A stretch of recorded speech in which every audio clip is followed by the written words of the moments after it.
MotoGP Mania comes to Mandalika, and coming up from Indonesia, we are back 25 years after the Central Grand Prix 1997. Mandalika hails the return of MotoGP to Indonesia. Aprilia was so fantastic at the first test in Sepang last weekend. Can they build on an extremely good start for Aleix Espargaro and Maverick Viñales? And also, it's been a great kick-off to 2022 for Honda. Marc Marquez back in action, and big expectations and high hopes for the new RC213V.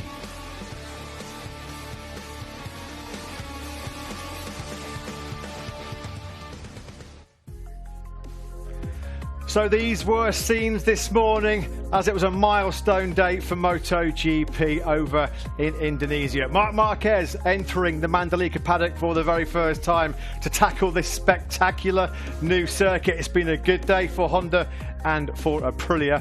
Jack Miller also, of course, after a pretty productive first outing last time out in Sepang. The teams and riders getting to business today on a delayed start to the Mandalika test. There was a bit of a wet weather disruption, a bit of a clean-up operation. Welcome to After the Flag Live here from Barcelona. I'm Matt Burt, delighted to say I'm joined once again by Lewis Sotheby as we pour over the next 90 minutes or so all the analysis and all the coverage from the opening day of the Mandalika test in Indonesia. 3-day test, not like the 2-day test we had in Sepang last weekend. Of course, this is very much a fact-finding mission today, although the weather has played a pretty big part in proceedings.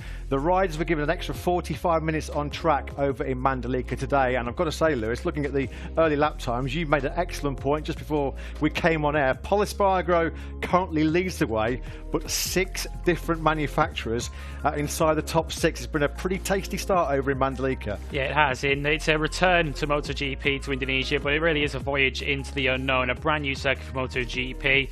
In many ways, Indonesia, you could say, is MotoGP's home away from home. The support there and the level of fanaticism is just off the scale. They absolutely love their MotoGP. MotoGP belongs there. And as you say, we're off to a very good start. It's looking entertaining, it's looking close. And the riders, as you say, have had 1 or 2 surprises for them on the opening day.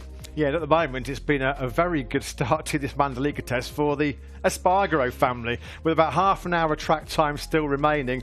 Pol Espargaro on the Repsol Honda leads the way by just over 0.4 of a second over his elder brother Aleix Espargaro. You can see there the current standings on the left-hand side of the screen. Very shortly, we'll be popping back over to Southeast Asia to catch up with Simon Crafar for his thoughts. Of course, he's been up and down pit lane gathering information. There he is, of course, as always. He pops up on screen just when you need him and just when you expect him to. Let's, without further ado, cross straight over live to Mandalika. Simon, this has been such an anticipated day, full of expectation. The riders had a good look at this circuit, walked around it, they ran it. You've had a good look as well. From a distance here, it looks amazing, spectacular, fast and flying, but crucially, what are the early impressions of the riders and teams having had their first taste of Mandalika today? You're right about good first impression, Matt. Like everyone I spoke to yesterday that looked at the circuit, whether on scooter, bicycle, ran it, or in a car like me, was impressed. I sure was. Like, it's got some serious cool corners in it, really big bravery stuff, which is, I think, great to see, because not a lot of the modern circuits have stuff like that. So then, you know, it was even clean yesterday when I drove it, and we got here this morning after a downpour last night, and it was quite filthy. You know, I don't know another way to put it. It was really dirty. So they got out with the wet tyres to learn the track, and I don't know if you've seen photos on social media and stuff, but the bikes were a mess. The riders' visors, helmets, gear, the inside of the wheels, like literally sandy stuff falling out. Look, I feel really sorry for the guys organising this, because, like I said yesterday, it looked good, and the downpour, whether it bounced everything out or washed something on, I'm not sure. But now, you know, today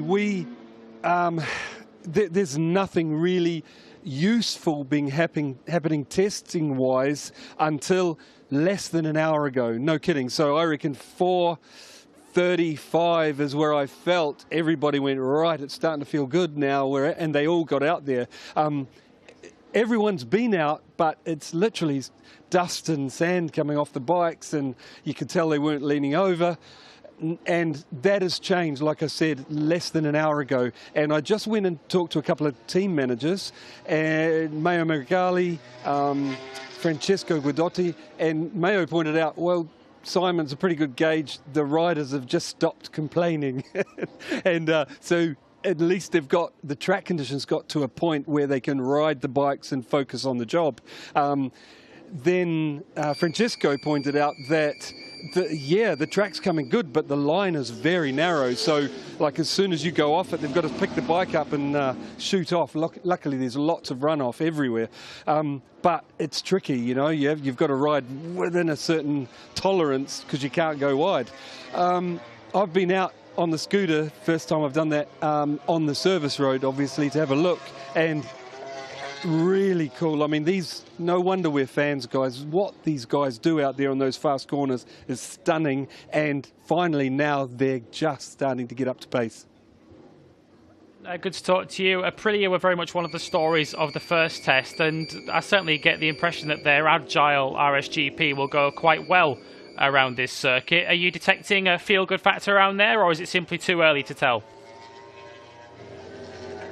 I kind of predicted, you know, when I thought about it to myself, who will go around this layout, and I thought the inline fours probably will be the strongest. I mean, that's the thing is, I say that, but look at last year, even at Lozano and Valencia, like tighter tracks, Pecco was right on form. The Ducati was back to winning ways on those trips. So it's very hard to pick, but I think it's a kind of inline four layout, and the Aprilia is next in line to be that style, meaning they carry a lot of corner speed, great handling bikes. So yeah, I think it'll be a good track for them.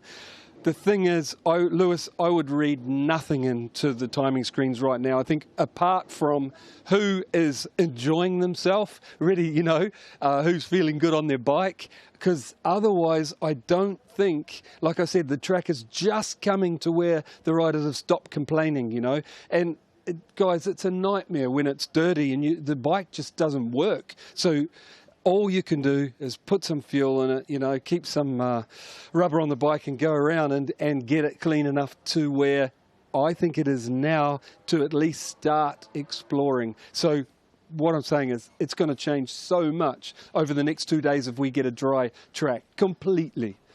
Simon, as always, thanks for your insight, fascinating analysis, as always. Now, of course, last weekend, you and Jack did your little paddock walkabout. It was such a big hit. We've got another one coming up very, very shortly, so we'll let you get ready for another catch-up with Jack Appleyard coming up very, very soon. But for the time being, Simon, thanks you very much over there in Mandalika. Wayuda Suryatma dari Tiga Bagus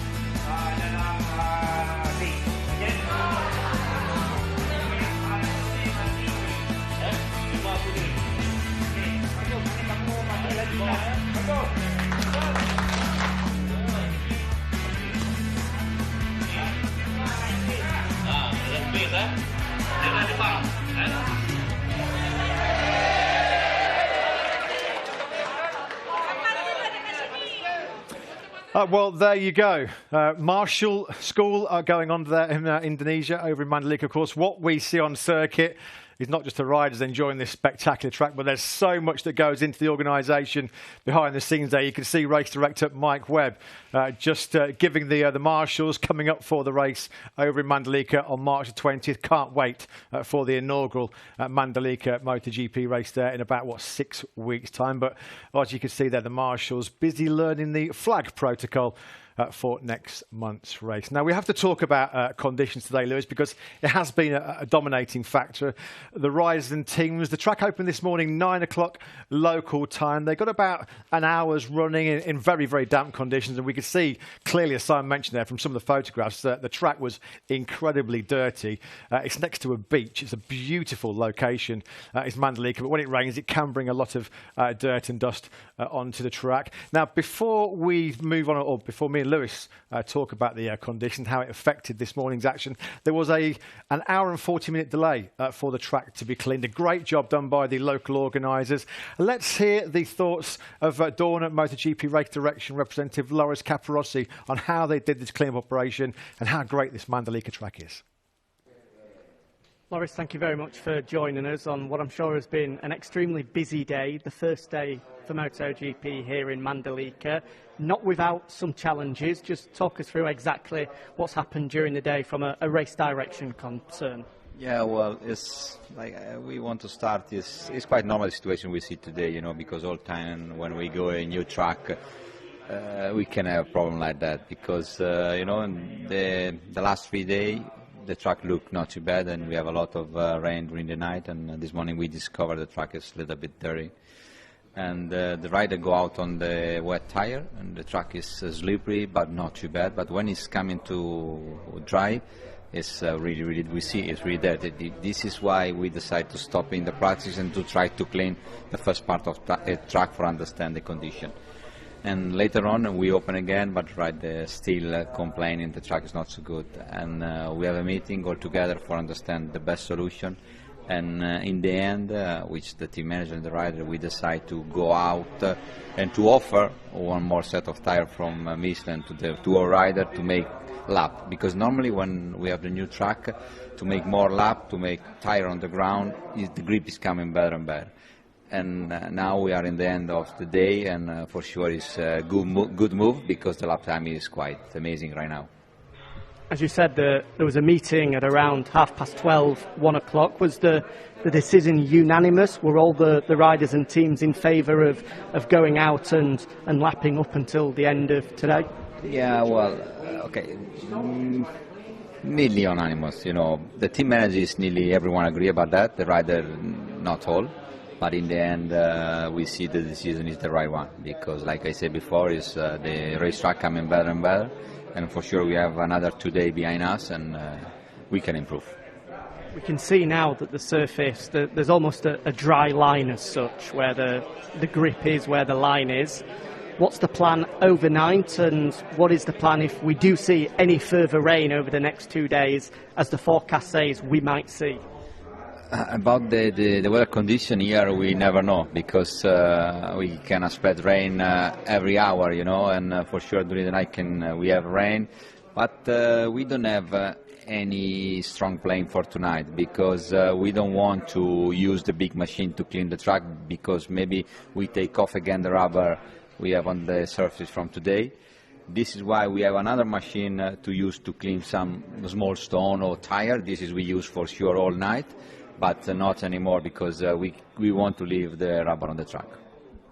The track action aside, we can see the new facilities here in Indonesia are fantastic, state-of-the-art facilities. How impressed have you been on the first visit here to the Pertamina Mandalika International Street Circuit? Yeah, well, I am really impressed because my last visit is last April, last year. And this is in 8 months later. The track is completely finished. Everything is working well. The marshal, the race direction is really top level. We are really happy about that, and we are happy to be back in Indonesia. And of course, back in Indonesia for the first time in 25 years, 26 years ago, you were on the podium here in Sentul in Indonesia. Can you believe that was 26 years ago now? Well, I know. It's a long time ago. I remember that race. It's a really amazing race with 500, but for sure we know it's the fan we have, MotoGP have in Indonesia is amazing, and this is good to be again here. Thank you, Loris. Thank you very much. Yeah, thanks to Jack Appleyard and Loris Capirossi over in Mandalika. This was some pictures earlier on today over in Indonesia. The reigning world champion, Monster Energy Yamaha rider Fabio Quartararo. Just having a little chat there with Loris Capirossi. We just saw in that interview. Enlightening as always from Loris. Just talking about track conditions. Lewis, we know this is a world-class facility.